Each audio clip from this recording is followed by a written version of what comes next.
আজ ক্লাস 10 এর আয়নীয় ও সমযোজী বন্ধনের সেকেন্ড ক্লাসটা করব। আমরা প্রথম ক্লাসে শুধু আয়নীয় বন্ধন পড়েছিলাম, আজ আমরা সমযোজী বন্ধন পড়ব। আজ আমরা পড়ব সমযোজী বন্ধন। সমযোজী বন্ধন কি বা সমযোজী বন্ধনের মাধ্যমে কি হয়? সমযোজী বন্ধন কি? নামের মধ্যেই বোঝা যাচ্ছে সমযোজী। সম মানে তো একই, তো একই রকম পরমাণু বা প্রায় একই রকম তড়িৎ ঋণাত্মক পরমাণুরা যে ধরনের বন্ধন গঠনের মাধ্যমে যৌগ গঠন করে সেই বন্ধনটার নাম হচ্ছে সমযোজী বন্ধন। সমযোজী বন্ধন কাদের মধ্যে গঠিত হয়? সমযোজী বন্ধন যাদের মধ্যে গঠিত হয় তারা প্রত্যেকেই হলো অধাতু। তাহলে অধাতুদের মধ্যে যে ধরনের বন্ধন গঠিত হয়, যাদের মধ্যে গঠিত হয় তারা প্রত্যেকেই অধাতু। তাহলে দুটি বা তার বেশি অধাতু মিলে কি করে? সমযোজী বন্ধন গঠনের মাধ্যমে যৌগ গঠন করে, আর সেই যৌগের নাম হচ্ছে সমযোজী যৌগ। তারা কিসের মাধ্যমে যুক্ত হয়? না সমযোজী বন্ধনের মাধ্যমে যুক্ত হয়। এবার এই অধাতু কারা? অধাতু কারা আমরা আগের চ্যাপ্টারে পড়েছি। কারা? না যে সমস্ত মৌলের সব থেকে বাইরের কক্ষে বা সর্ববহিস্থ কক্ষে ইলেকট্রন সংখ্যা, সর্ববহিস্থ কক্ষকে যোজ্যতা কক্ষ বলা হয়। তাহলে যাদের যোজ্যতা কক্ষে ইলেকট্রন সংখ্যা 4, 5, 6 অথবা 7 তারা হলো অধাতু। তারা সমযোজী বন্ধন গঠনের মাধ্যমে সমযোজী যৌগ গঠন করে। আমরা আয়নীয় বন্ধন গঠনকারী সমস্ত মৌলগুলোকে দেখেছিলাম না। আয়নীয় বন্ধন কারা গঠন করে? দুজন, একজন ধাতু আর একজন অধাতু আয়নীয় বন্ধন গঠন করে। একজন তার সর্ববহিস্থ কক্ষপথ থেকে ইলেকট্রন দান করে ক্যাটায়নে পরিণত হয়, অন্যজন তার সর্ববহিস্থ কক্ষপথে ইলেকট্রন গ্রহণ করে অ্যানায়নে পরিণত হয়। ক্যাটায়ন আর অ্যানায়ন স্থির তাড়িতিক আকর্ষণ বলের সাহায্যে যুক্ত হয়ে আয়নীয় স্থির তাড়িতিক বলের সাহায্যে যুক্ত হয়ে আয়নীয় যৌগ গঠন করে। আর অধাতুদের তো এই ধরনের দান সম্ভব নয়, কারণ অধাতুদের ইলেকট্রনের প্রতি চাহিদা আছে। দুজন বা তার বেশি জন যাদের প্রত্যেকের ইলেকট্রনের চাহিদা আছে তারা কি করে?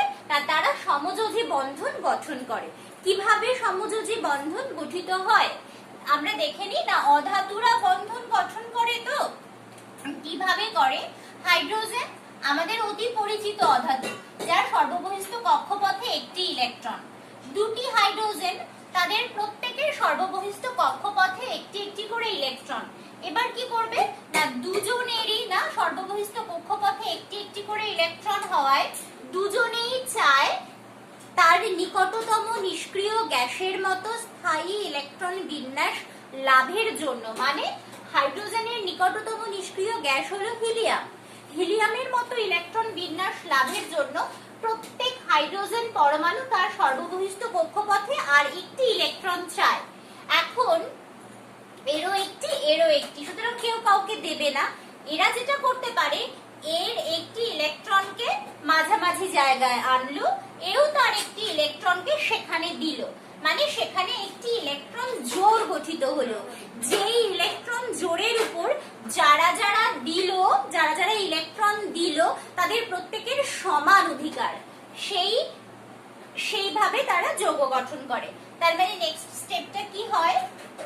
এই একটি হাইড্রোজেন পরমাণু যার সর্ববহিস্থ কক্ষপথে একটি ইলেকট্রন, আরেকটি হাইড্রোজেন পরমাণু যার সর্ববহিস্থ কক্ষপথে একটি ইলেকট্রন। এই হাইড্রোজেন পরমাণু কি করলো? নিজের ইলেকট্রনটা শেয়ার করলো এই হাইড্রোজেনের সাথে। এই হাইড্রোজেনও তখন কি করবে?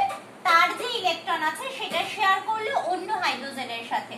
তাহলে এই যে দুটি ইলেকট্রন মাঝামাঝি জায়গায় এলো, এই দুটি ইলেকট্রনকে আমরা এখন বলবো বন্ধন ইলেকট্রন জোড়। কেন? না এই যে দুটো ইলেকট্রন দুজনেই দিল, দেওয়ার ফলে দুজনের মধ্যে বন্ধন তৈরি হলো, এই সেজন্য দুটো তাই জোড়। আর বন্ধন সৃষ্টি করছে, তাই এই দুটো ইলেকট্রনকে আমরা বলবো বন্ধন ইলেকট্রন জোড়। ফলে কি হলো, এই হাইড্রোজেন আর এই হাইড্রোজেনের মাঝামাঝি জায়গায় এই যে দুটো ইলেকট্রন মানে একটা বন্ধন, এরা এখন বন্ধনের মাধ্যমে আবদ্ধ হয়ে H2 এই অণু গঠন করলো। আর এই যে এখানে কি হলো, এই হাইড্রোজেনেরও এখন দুটো ইলেকট্রন, এই হাইড্রোজেনেরও এখন দুটো ইলেকট্রন, দুজনেই তাদের নিকটতম নিষ্ক্রিয় গ্যাসের মতো ইলেকট্রন বিন্যাস লাভ করলো। ফলে দুজনেই স্থায়ী ইলেকট্রন বিন্যাস লাভ করলো এবং H2 অণু গঠন করলো। হ্যাঁ, একই রকম ভাবে যেভাবে হাইড্রোজেন তৈরি হয়, এই একই রকম ভাবে তৈরি হয় অন্যান্য সমস্ত দ্বিপরমাণু মৌলিক পদার্থগুলো। অন্যান্য সমস্ত দ্বিপরমাণু মৌলিক পদার্থগুলি এভাবেই তৈরি হয়। যেমন আরেকটি অত্যন্ত পরিচিত নাম, সেটা হলো ক্লোরিন। ক্লোরিন একটি যৌগিক পদার্থ, ক্লোরিন একটি মৌলিক পদার্থ যেটা তৈরি হয়েছে দুটি ক্লোরিন পরমাণু দিয়ে। তো ক্লোরিনের মধ্যে আছে দুটি ক্লোরিন পরমাণু। ক্লোরিনের ইলেকট্রন বিন্যাস 17, কে কক্ষপথে 2টি, এল কক্ষপথে 8টি আর এম কক্ষপথে 7টি ইলেকট্রন, মানে সর্ববহিস্থ কক্ষপথে 7টি ইলেকট্রন। দুজন ক্লোরিন পরমাণু, তাদের প্রত্যেকের সর্ববহিস্থ কক্ষপথে এখন 7টি করে ইলেকট্রন।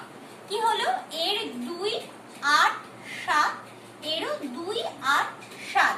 দেখো দুজনের প্রত্যেকেই কি চায়, প্রত্যেকটা ক্লোরিন পরমাণু চায় তার সর্ববহিস্থ কক্ষপথে আর একটি করে ইলেকট্রন আসুক।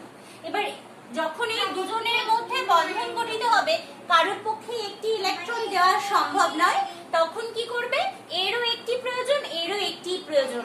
এই ক্লোরিন কি করবে, এ যদি তার একটি ইলেকট্রনকে শেয়ার করে এই ক্লোরিনের সাথে, তখন এও কি করবে, এও তার একটি ইলেকট্রনকে এই ক্লোরিন পরমাণুর সাথে শেয়ার করবে এবং তার ফলে এদের মধ্যে বন্ধন গঠিত হবে। কেমন ভাবে হবে না, ক্লোরিন তার এই একটি ইলেকট্রনকে এখানে লিখলাম, এটা শেয়ার করবে তাই, আর বাকিগুলোকে শেয়ার করবে না, নিজের কাছে রেখে দেবে। এই ক্লোরিনের 7টি ইলেকট্রন ছিল, এ কি করলো, এই তার একটা ইলেকট্রন এই ক্লোরিনকে ব্যবহার করতে দিল। এই ক্লোরিনেরও 7টা ছিল, সে ওই একটা দিয়েছে বলে একটা নিল। এদের দুজনের মধ্যে এই যে বন্ধন ইলেকট্রন জোড়, এই দুটো ইলেকট্রনের উপর দুটো ক্লোরিনেরই সমান অধিকার।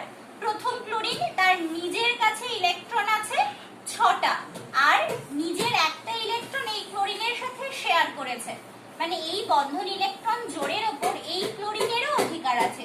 তাহলে 6টা আর 2টো 8টা, এই ক্লোরিনের নিজের 6টা আর এই শেয়ারের 2টো 8টা, তার মানে দুজনেরই সর্ববহিস্থ কক্ষপথে এখন ইলেকট্রন হলো 8টা করে এবং দুজনেই নিকটতম নিষ্ক্রিয় মৌল আর্গনের মতো ইলেকট্রন বিন্যাস লাভ করলো। একটি বন্ধন ইলেকট্রন জোড়, তাই দুটো ক্লোরিনের মধ্যে এক বন্ধন, এভাবে তৈরি হলো Cl2। হ্যালোজেন না, আমরা হ্যালোজেন জানি যারা আধুনিক দীর্ঘ পর্যায় সারণীর 17 নম্বর গ্রুপে আছে। কারা? ফ্লুরিন, ক্লোরিন, ব্রোমিন, আয়োডিন আর অ্যাস্টাটিন। আমরা এই ফ্লুরিন, ক্লোরিন, ব্রোমিন, আয়োডিন প্রত্যেকটা পরমাণুকে F2Cl2 Br2 I2 এইভাবে জানি। যেমন করে Cl2 তৈরি হলো, একই রকম ভাবে F2 Br2 I2 তৈরি হবে। তাহলে Cl2 এর মতো একই রকম ভাবে তৈরি হবে F2 Br2 I2। এখানে প্রত্যেকটা দুটো পরমাণুর মধ্যে তৈরি হবে এক বন্ধন।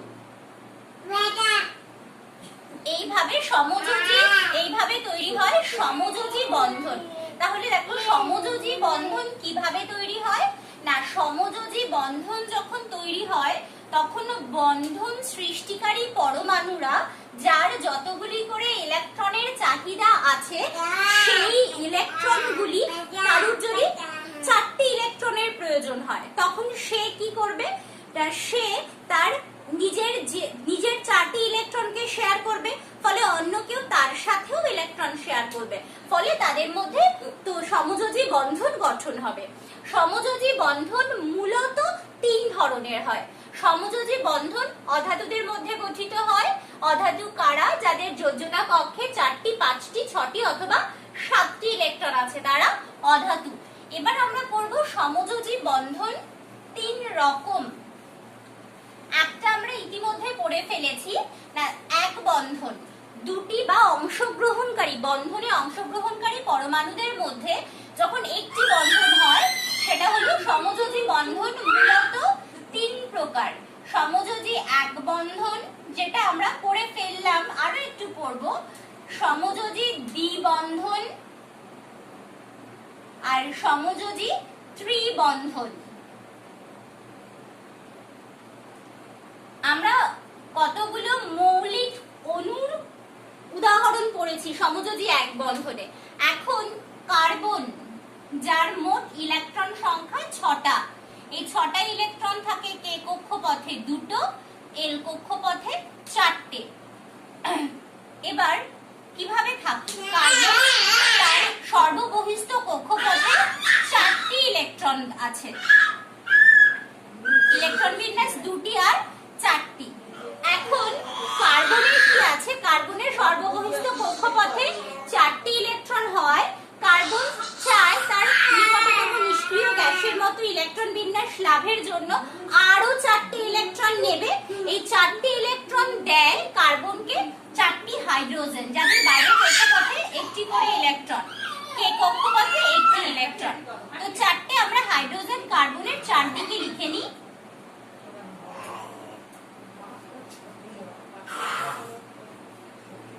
প্রত্যেকটা হাইড্রোজেনের একটা একটা করে ইলেকট্রন আছে, আর কার্বনের মোট 4টি ইলেকট্রন।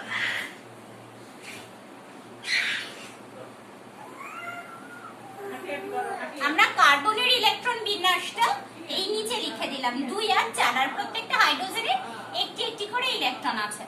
হাইড্রোজেন চায় আর একটি ইলেকট্রন, অর্থাৎ প্রত্যেকটা হাইড্রোজেন তার একটা ইলেকট্রনকে যদি কার্বনের সাথে শেয়ার করে, তাহলে প্রত্যেকটা হাইড্রোজেন তার বাইরের কক্ষপথে 2টো 2টো করে ইলেকট্রন পেয়ে গেল। প্রত্যেকে হিলিয়ামের মতো ইলেকট্রন বিন্যাস লাভ করলো। হাইড্রোজেন যেহেতু কার্বনের সাথে শেয়ার করলো, মানে হাইড্রোজেন কার্বনের একটা ইলেকট্রনকে নিজের নিল, সুতরাং কার্বন হাইড্রোজেনের ইলেকট্রনগুলো পাবে।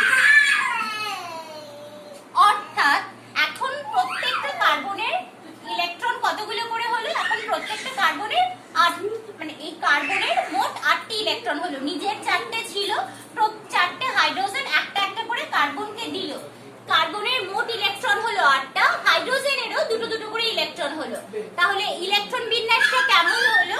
না, কার্বন তার একটা হাইড্রোজেন আর তিন দিকে 3টে হাইড্রোজেন।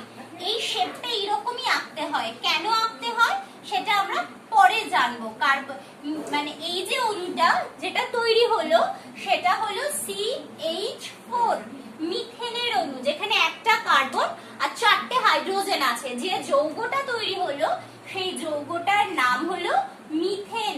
এই যৌগটা হলো মিথেন, যেখানে কার্বন পরমাণু তার নিজের 4টে ইলেকট্রনকে 4টে হাইড্রোজেনের সাথে শেয়ার করে এই যৌগটা তৈরি করলো। একই রকম ভাবে এই কার্বন আর হাইড্রোজেনদের মধ্যে আরেকটা যৌগ গঠিত হয়, যেখানে কার্বন আর হাইড্রোজেন এবং কার্বন তাদের সবার মধ্যে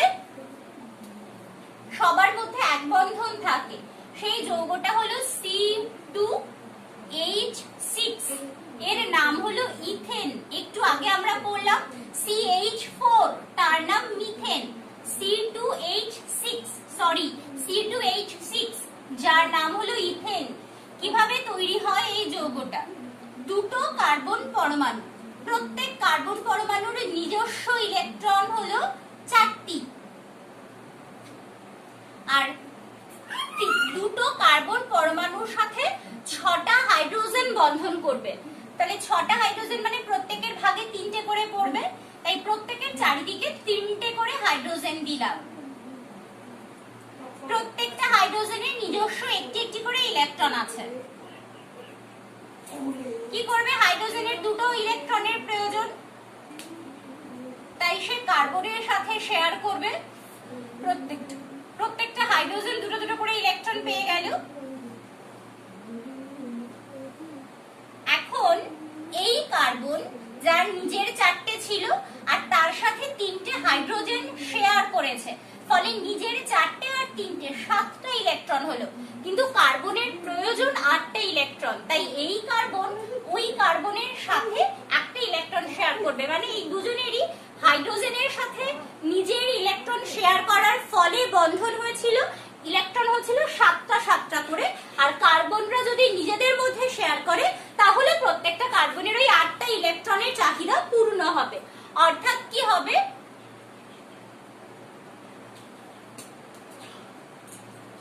ফলে প্রত্যেকটা কার্বনের 8টা ইলেকট্রন হলো,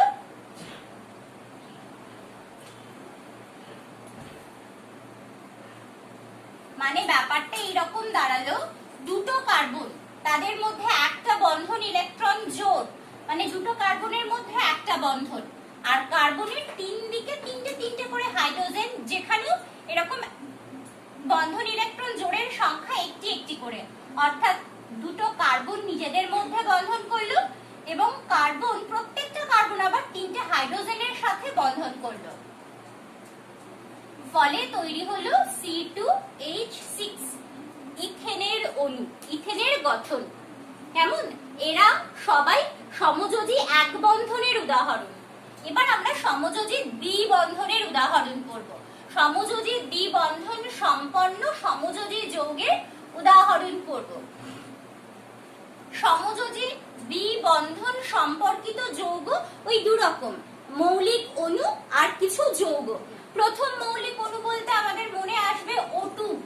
অক্সিজেনের ক্ষেত্রে কি হয়, অক্সিজেন তার মোট ইলেকট্রন 8টা, কে কক্ষপথে 2টো, এলে 6টা। O2 তৈরি হওয়ার সময় দুটো অক্সিজেন যাদের প্রত্যেকের বাইরের কক্ষপথে 6টা ইলেকট্রন, এই 6টা ইলেকট্রন প্রত্যেকটা অক্সিজেন চাইবে বাইরের কক্ষপথে আর দুটো ইলেকট্রন নিয়ে ওই ইলেকট্রন সংখ্যাটাকে 8টা করার জন্য। সেজন্য কি করবে, অক্সিজেন নিজের 6টা আর এই অক্সিজেনের সাথে শেয়ার করবে দুটো। এটাকে যদি আমরা আরেকটুখানি আঁকি তখন কিরকম হবে, যে দুটো শেয়ার করতে চাই সে দুটোকে এখানে লিখলাম, আর এইগুলো শেয়ার করার প্রয়োজন নেই। আর একটা অক্সিজেন, তারও এরকম ইলেকট্রন বিন্যাস, এই অক্সিজেনটা কি করবে, নিজের দুটো শেয়ার করবে।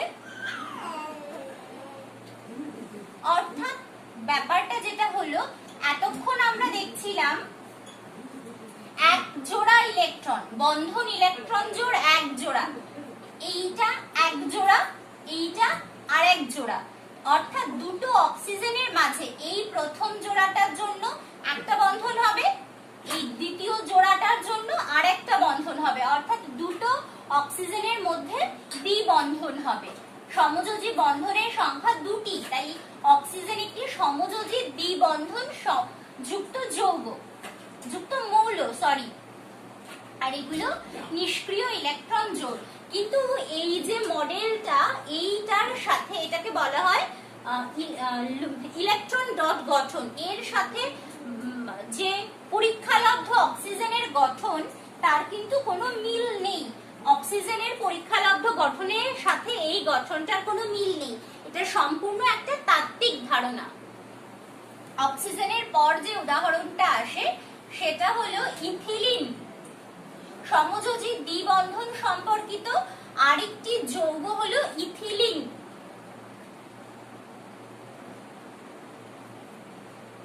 ইথিলিনের সংকেত হচ্ছে C2H4। যেভাবে আমরা ইথেন এঁকেছিলাম সেভাবেই আঁকবো। আমরা জানি কার্বনের মোট ইলেকট্রন 6টা আর সবথেকে বাইরের কক্ষপথে ইলেকট্রন আছে 4টে। দুটো কার্বন, তাই দুটো কার্বনকে কাছাকাছি আঁকলাম এবং 4টে ইলেকট্রন দেখালাম। দুটো কার্বন আর মোট 4টে হাইড্রোজেন, মানে প্রত্যেকটা কার্বন দুটো দুটো করে হাইড্রোজেনের সাথে যুক্ত হবে, যার একটা ইলেকট্রন, এই হাইড্রোজেনেরও একটা ইলেকট্রন, এখানে হাইড্রোজেন, তার একটা ইলেকট্রন, এই হাইড্রোজেনেরও একটা ইলেকট্রন। এখন কি হবে না, হাইড্রোজেনরা তো কার্বনের থেকে ইলেকট্রন শেয়ার করে পেয়ে যাবে। কার্বনের নিজস্ব ছিল 4টে আর হাইড্রোজেনের থেকে পেল দুটো। এখনো কার্বনের চাহিদা আছে দুটো করে ইলেকট্রনের। এই ইলেকট্রন গুলোকে যদি আমরা এখানে আঁকি তাহলে কি হবে, কার্বনের ইলেকট্রন হচ্ছে 6টা, আর যদি এই কার্বনের সাথে আর দুটো শেয়ার করে তাহলে এই কার্বনের ইলেকট্রন হলো 6টা আর দুটো 8টা। এও একইভাবে কিন্তু তার 8টা ইলেকট্রন করে নেবে শেয়ারিং এর মাধ্যমে।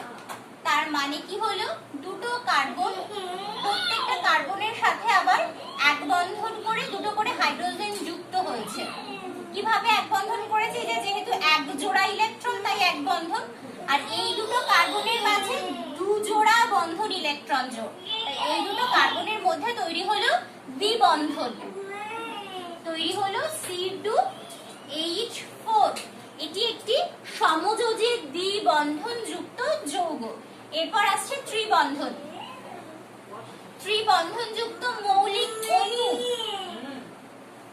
ত্রিবন্ধনের আমরা প্রথম যে উদাহরণটা করব দুটো অধাতুর মধ্যে তৈরি হয়েছে, তার প্রথমটা হচ্ছে যেভাবে তৈরি হয় N2। N2 মানে দুটো নাইট্রোজেন, নাইট্রোজেনের মোট ইলেকট্রন 7টা, কে কক্ষপথে দুটো, এল কক্ষপথে 5টা। তার মানে হচ্ছে নাইট্রোজেনের সবথেকে বাইরের কক্ষপথে ইলেকট্রন আছে 5টা, আর একটা নাইট্রোজেন তারও বাইরের কক্ষপথে ইলেকট্রন আছে 5টা। এই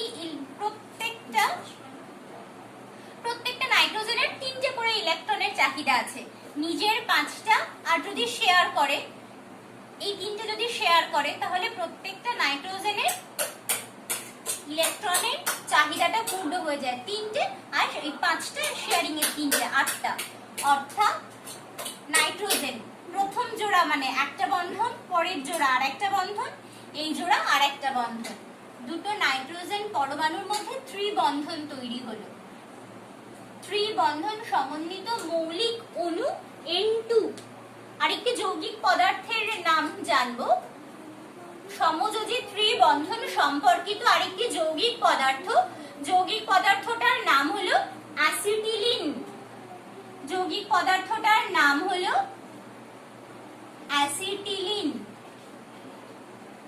C2H2, দুটো কার্বন, কার্বনের তো মোট বাইরের কক্ষপথে 4টে ইলেকট্রন। এই 4টে ইলেকট্রনকে একটু অন্যভাবে দেখাবো। প্রত্যেকটা কার্বনের 4টি করে ইলেকট্রন, হাইড্রোজেন প্রত্যেকের ভাগে একটা করে, হাইড্রোজেনদের একটা একটা করে ইলেকট্রন। হাইড্রোজেনরা কার্বনদের সাথে শেয়ার করবে। এই কার্বনের ইলেকট্রন হচ্ছে 3টে আর দুটো 5টা, এখনো 3টে চাই। কি করবে, ওই কার্বনের সাথে 3টে শেয়ার করবে। এই কার্বন তাই নিজের 5টা আর এই কার্বনের শেয়ারের দুটো, 3টে। অর্থাৎ কার্বন যাদের প্রত্যেকের সাথে একটা একটা করে হাইড্রোজেন যুক্ত, এই এক জোড়া একটা বন্ধন, এই আরেক জোড়া আরেকটা বন্ধন, এইটা আরেক জোড়া আরেকটা বন্ধন, তৈরি হলো C2H2 অ্যাসিটিলিন। আমরা আজকে যেটা করলাম সেটা একটু পিছন থেকে শুরু করলাম। আমরা সমযোজী বন্ধন সমন্বিত যৌগের আগে উদাহরণ জানলাম। সমযোজী এক বন্ধন সমন্বিত, দ্বিবন্ধন সমন্বিত আর ত্রিবন্ধন সমন্বিত যৌগের উদাহরণ করে ফেললাম। এবার একটু সমযোজী যৌগ, সমযোজী বন্ধনের মাধ্যমে তৈরি হয় সমযোজী যৌগ, তাদের ধর্ম সম্বন্ধে জানবো। সমযোজী যৌগদের ধর্ম। সমযোজী যৌগ, আচ্ছা একটা কাজ করতে পারি আমরা, সমযোজী যৌগের সাথে তড়িৎযোজী যৌগের যদি তুলনা করে পড়ি। আজকে আমাদের পড়ার বিষয় সমযোজী যৌগের ধর্ম। সমযোজী যৌগের ধর্ম একটুখানি ওই আয়নীয় যৌগের সাথে তুলনা করে পড়ব। ধর্ম, সমযোজী যৌগের ধর্ম। প্রথম যেটা আসে 1 নম্বর, ভৌত ধর্ম। সমযোজী যৌগেদের ভৌত ধর্ম মানে ভৌত অবস্থা। ভৌত অবস্থা বলাটাই ভালো। সমযোজী যৌগদের ভৌত অবস্থা। তড়িৎযোজী যৌগদের ভৌত অবস্থা পেয়েছিলাম। আয়নীয় যৌগরা সাধারণত কঠিন। সমযোজী যৌগরা, কিছু কিছু সমযোজী যৌগ আছে কঠিন, যেমন ন্যাপথলিন, চিনি, গ্লুকোজ, এরা কঠিন। তবে অধিকাংশ সমযোজী যৌগরা হয় তরল অথবা গ্যাসীয়। আমরা আজকে যাদের উদাহরণ পড়লাম ওই বিশাল সংখ্যক উদাহরণের অধিকাংশই কিন্তু হয় তরল অথবা গ্যাসীয়। তবে কিছু কিছু সমযোজী যৌগ আছে কঠিন। তাহলে সমযোজী যৌগরা কিছু কিছু কঠিন, তবে অধিকাংশরাই হচ্ছে হয় তরল অথবা গ্যাসীয়। আর আয়নীয় যৌগরা কঠিনই হয়। পরেরটা গলনাঙ্ক স্ফুটনাঙ্ক। গলনাঙ্ক ও স্ফুটনাঙ্ক আমরা দেখেছিলাম যে আয়নীয় যৌগদের গলনাঙ্ক স্ফুটনাঙ্ক সাধারণত বেশি হয়।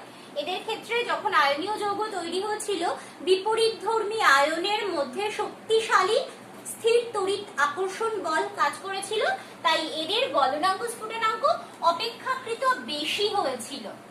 আর সমযোজী যৌগদের গলনাঙ্ক স্ফুটনাঙ্ক তড়িৎযোজী বা আয়নীয় যৌগ অপেক্ষা কম। পরের পয়েন্ট হচ্ছে দ্রাব্যতা। আমরা আয়নীয় যৌগরা দেখেছিলাম আয়নীয় যৌগরা পোলার দ্রাবকে দ্রবীভূত হয়েছিল, আর সমযোজী যৌগরা নন পোলার দ্রাবকে দ্রাব্য। হ্যাঁ, নন পোলার দ্রাবকের উদাহরণ হচ্ছে বেনজিন, কেরোসিন, ক্লোরোফর্ম, এরা সবাই নন পোলার দ্রাবক। সমযোজী যৌগরা নন পোলার দ্রাবকে দ্রাব্য। ব্যতিক্রম অবশ্যই আছে, চিনি সমযোজী যৌগ হলেও চিনি কিন্তু জলে দ্রাব্য। গ্লুকোজ সমযোজী যৌগ হওয়া সত্ত্বেও জলে দ্রাব্য। আবার HCl সমযোজী যৌগ কিন্তু জলে দ্রাব্য। আচ্ছা, তারপর হচ্ছে তড়িৎ পরিবাহিতা। তড়িৎ পরিবাহিতা আমরা দেখেছিলাম যে আয়নীয় যৌগরা কঠিন অবস্থায় তড়িৎ পরিবহন করে না, তবে গলিত অবস্থায় বা জলে দ্রবীভূত অবস্থায় আয়নীয় যৌগরা তড়িৎ পরিবহন করে। আর সমযোজী যৌগরা তড়িৎ পরিবহন করে না, কোনো অবস্থাতেই করে না, ব্যতিক্রম HCl সমযোজী যৌগ হওয়া সত্ত্বেও জলে তড়িৎ পরিবহন করে। আর লাস্ট পয়েন্ট হচ্ছে অণুর অস্তিত্ব। আমরা আয়নীয় যৌগের ক্ষেত্রে দেখেছিলাম যে ওদের ক্ষেত্রে কোনো পৃথক অণুর বা স্বতন্ত্র আলাদা অণুর অস্তিত্ব নেই। সমযোজী যৌগদের মধ্যে কিন্তু একটি অণুর অস্তিত্ব আছে, মানে এদের ক্ষেত্রে কোনো পৃথক অণুর অস্তিত্ব নেই, আর এদের ক্ষেত্রে স্বতন্ত্র অণুর অস্তিত্ব আছে। তাহলে এখানে আমরা সমযোজী যৌগের ধর্মগুলো সম্পর্কে জানলাম। প্রথমটা ভৌত অবস্থা। সাধারণত অধিকাংশ সমযোজী যৌগ হয় তরল অথবা গ্যাসীয়, কেউ কেউ কঠিন, যেমন চিনি, ন্যাপথলিন, গ্লুকোজ, এরা সমযোজী যৌগ হওয়া সত্ত্বেও কঠিন। গলনাঙ্ক স্ফুটনাঙ্ক সমযোজী যৌগদের গলনাঙ্ক স্ফুটনাঙ্ক আয়নীয় যৌগ অপেক্ষা কম। দ্রাব্যতা সমযোজী যৌগরা নন পোলার দ্রাবক, বেনজিন, ক্লোরোফর্ম এইগুলোতে দ্রবীভূত হয়, নন পোলার দ্রাবকে দ্রবীভূত হয়। এরা সাধারণত তড়িৎ পরিবহন করে না, এদের ক্ষেত্রে পৃথক অণুর অস্তিত্ব আছে। ব্যাস, আজকে আমাদের সমযোজী যৌগ সম্বন্ধে এটুকুই নতুন পড়া হলো।